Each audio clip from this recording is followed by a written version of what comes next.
Model ও অভিনেত্রী মারিয়া শান্ত অভিনয়ে নিজেকে ভিন্ন ভিন্ন চরিত্রে তুলে ধরার ধারাবাহিকতায় এবার হাজির হচ্ছেন নতুন নাটক মনের মতো বউ নিয়ে। পারিবারিক দাম্পত্য জীবনের টানাপোড়া, ভালোবাসা, মান অভিমান ও সম্পর্কের নানা বাঁক ঘিরে নির্মিত এই নাটকে তার বিপরীতে অভিনয় করেছেন নিলয় আলমগীর।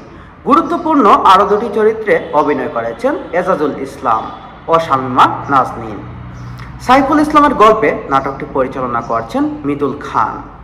মারিয়া শান্ত জানান, নির্মাতা মিতুল খানের আগের কাজগুলো ভালো লাগার কারণেই তার নির্দেশনায় কাজ করতে আগ্রহী হয়েছেন।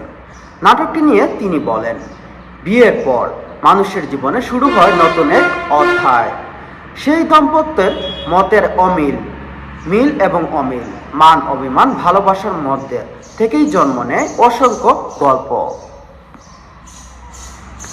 মনের মতো বউ তেমনি এক চেনা জীবনের গল্প চরিত্র ও নির্মাণ সব মিলিয়ে নাটকটি দর্শকের মনে জায়গা করে নেবে বলে আশাবাদী তিনি।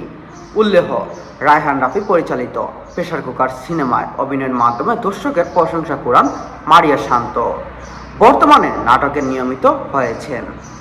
চলতি বছরে বুবা কান্না, কবিতার জন্য, 52 পাতার প্রেম, সুখবিলাস ও সানগ্লাস সহ একাধিক নাটকে অভিনয় করে তিনি দর্শকের নজর কেড়েছেন। এই